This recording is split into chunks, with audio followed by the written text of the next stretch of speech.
क्या हमारे ब्रह्मांड जैसे असंख्य ब्रह्मांड हैं? और अगर हैं, तो क्या हर ब्रह्मांड में विघ्नहर्ता गणेश जी का वास है?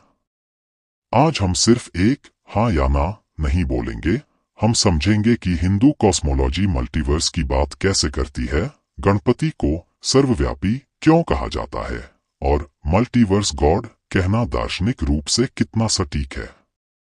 ये वीडियो धार्मिक परंपराओं, शास्त्रीय धारणाओं और आधुनिक विज्ञान के विचारों को जोड़कर समझाने की कोशिश है।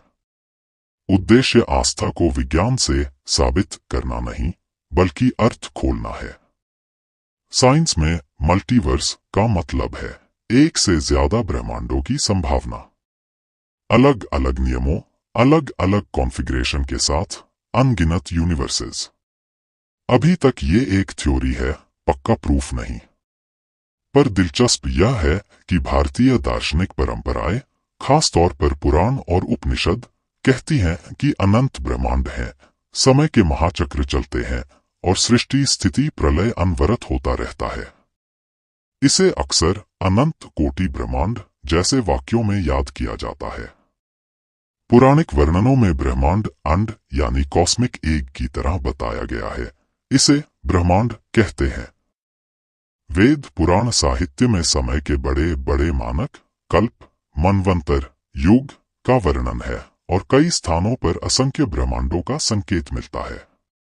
कई कथाओं में ईश्वर को सर्वव्यापक, समय स्थान से परे बताया गया है। मतलब, यदि ब्रह्मांड अनेक हैं, तो ईश्वर का विस्तार उन सब में हो सकता है। यह अद्वैत और भक्ति दोनों दृष्टियों से संगत है। अद्वैत कहेगा पर ब्रह्म एक ही है, सब में वही प्रकट है। भक्ति कहेगी इष्ट देव के रूप में वही परात्पर सत्ता सर्वत्र विराजमान है। गणेश जी को हम विघ्नहर्ता, सिद्धि बुद्धि दाता और आदि पूज्य के रूप में जानते हैं।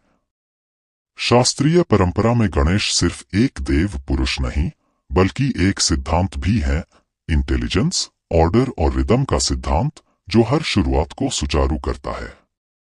जब आप गणेश को सिद्धांत समझते हैं, तो वे किसी एक जगह बंद नहीं रहते। जहां जहां बुद्धि, व्यवस्था और शुभारंभ है, वहां वहां गणपति तत्व सक्रिय माने। इसी अर्थ में भक्त परंपरा उन्हें सर्वव्यापी मानती है। गणपति को ब्रह्मा तत्व से जोड़ा जाता है। सब कुछ तुमसे उत्पन्न, तुम में स्थित और तुम में ही लय पाता है, यह भावार्थ है जो उनकी सार्वभौमिकता पर बल देता है। भक्ति धाराओं में, खासकर गाणपत्य पर